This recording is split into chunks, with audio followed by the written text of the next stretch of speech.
Hello, good afternoon. I'm so excited today. I am experimenting on streaming from StreamYard to YouTube because we have a number of persons who are not connected to my page on Facebook. And so it limits me just to the persons who are on my list to view the lives or the rebroadcast. So I am trying to make sure that this is working. I hope all of you are doing well. So I want to make sure that my Facebookers and my IG persons are on here.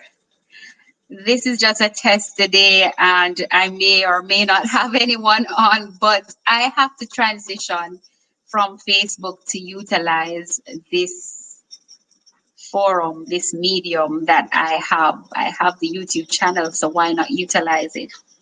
So I'm just gonna make sure that I tag some persons now to let them know it's on. So let me see how best I can do this. Hope you and your family members are doing great. And I hope that you were able to watch last week's live on real estate. I had Davika Hamilton from Sagicor Real Estate on, and she gave us some tips. And of course, I was elated to have her on to make sure that my viewers, that the information that is here is diversified, you know. I'm trying, guys. Wow. So I don't know if it was a good idea today, but nothing beats a trial but a failure, I think. Yes, yeah, that's what we say. So I hope you guys were able to gather some information from her, had persons who were interested in purchasing, and of course I pass on the information. And well, that's not it, that's something else. Sorry about that. Technology. So I know I'm live, so I'm gonna make sure that everybody knows I'm live. How do I do this? Yes, so as I was saying, to make sure that it is that you're utilizing the information. Oh, it's saying I'm live. It's saying I'm live. I'm live on YouTube. Wow. Like, I'll see if I can share this to make sure that y'all know that I'm live. Wow. Yes. Technology is making me exciting today. So let's see if it allows me to post on Facebook. Okay, it does. And I'm able to see live chats here too and there. This is awesome, guys. I'm sorry to seem like I'm experimenting today, but I am, because this is a forum that I've had for a while and have not been utilizing it. So it makes sense to have more persons joining on YouTube and also to build the viewership on YouTube. So welcome to my first live on YouTube. Remember to subscribe. So when information is uploaded here, you'll be able to see it and hit the notification bell. So welcome viewers from Facebook, IG, and LinkedIn all over. I'm bringing everyone under one umbrella when I do this on YouTube. So I want to thank you whenever it is you get to view this live or you'll be watching the replay. Thank you once again for joining every Sunday at 4 p.m. For those who will be viewing this channel for the first time, my name is Shernette Clark. I am a financial advisor licensed with the FSC in the beautiful island of Jamaica. So I'm licensed to do life insurance, health insurance, pension plan, some aspect of investment.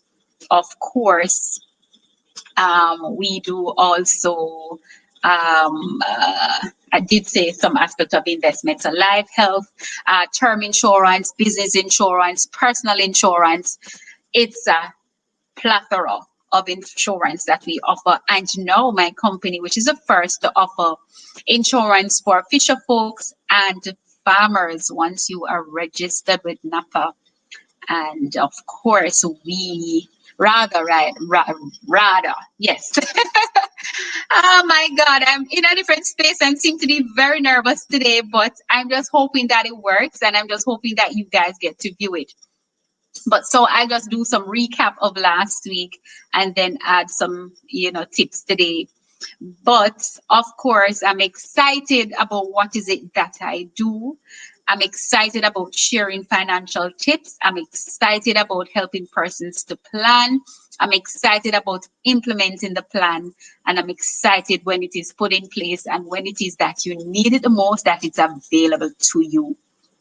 So that's how I do my bit. I love to speak. I love to meet people. I love to share. So that's my personality. And then this job, it's an additive to it, to meet people. There are restrictions that lies now based on what is happening here in Jamaica and worldwide. And we have these platforms like a YouTube, Zoom, Facebook, WhatsApp, Instagram, where we communicate with persons in terms of marketing what is it that we do and also presenting what is it that we do to make it a little bit easier for our clients and our prospects. So I'm utilizing the space that is available to take the information to you. Now today, because I normally have guests on, or sometimes I do have guests on, but today I'm alone. And last week we had on, as I said before, Davika Hamilton from Sagicor Investments, who spoke on real estate. And the reasons, there were main points that came about. Why is it that you would need an agent? When is it that you can just go into the paper online and see listings for yourself? But an agent, it takes time to, find properties for sale and also to negotiate. They negotiate on your behalf as the buyer to the seller. And they have listings to properties sometimes before it goes on the market. So if it is that you're looking for a particular price and area, they're the first to get those listings and would look out for your best interest. So it is encouraged to have an agent seek, find, and complete the sale on your behalf. Of course, there are aspects where it is a buyer's market or a seller's market. And what I understood from the presentation is that when it's a seller's market, there is not enough supply. So the seller is the one now who is going to negotiate what they want. And at some point in time, they hardly want to negotiate because, the houses are in great demand and there is not enough supply. So you want to know the difference. When you say that you're, selling also, they'll negotiate on your behalf. So I'd encourage, of course, that you seek someone that will have the know-how to move forward in terms of purchasing a property. And we also discussed that when it is that you're purchasing a property, for example, when I was getting my property in 2009, I got majority of the benefits from the National Housing Trust. Now, if it is, let's say at this point, they're giving each applicant, once you're qualified, 6.5 million each. Let's say that's 13 million for two person, but let's say the property is about 20 million and you want that property, you would have to get the balance of that amount from a financial institution like a Sagicor bank.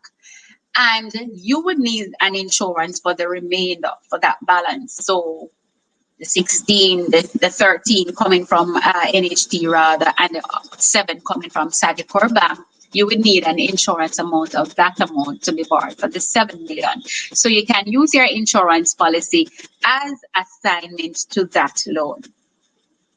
Why I prefer life insurance rather than the bank giving you what is called credit for life is that each time you pay on the mortgage, the insurance is reduced. So when you have completed paying off that loan, then you would have any insurance in place. But when you get an insurance from the insurance company, it stays in force even after you have completed paying off the mortgage. So you have your house and you still have your insurance policy in place.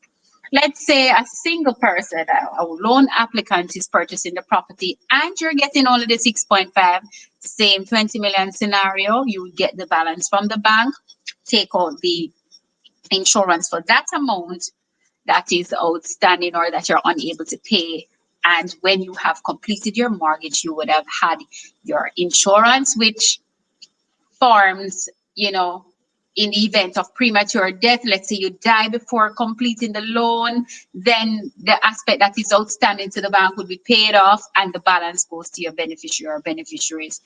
When you have completed it, your properties now becomes a part of your equity, and you also have your life insurance in place. You can get a second home, you can expand, you decide, but there are benefits. And you want to have these discussions with your financial advisor in terms of if you're considering purchasing a home, if it is that you are purchasing whether the first or the second, plan these achievements.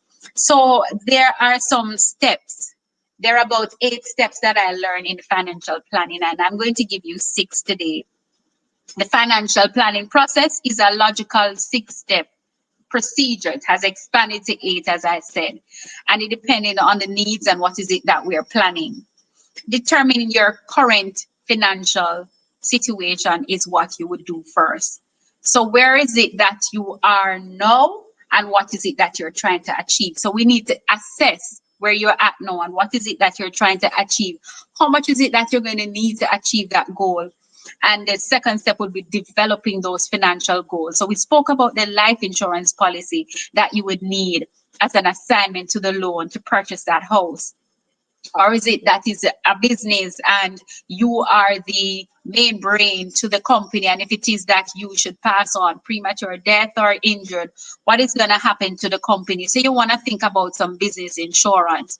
Or if it is a partnership, you want to think about insuring each director in the company that, if it's anything happens, that your creditors don't come in, your customers don't lose confidence. All of that good stuff we need to think about when we're thinking about the goals that we're trying to achieve. Number 3 is identifying alternative courses of action. How are we going to deal with them? How are we going to pay the life insurance? How are we going to pay the mortgage? What are we going to be putting aside in terms of investing that maybe that interest from the investment is going to help to pay the mortgage or the insurance?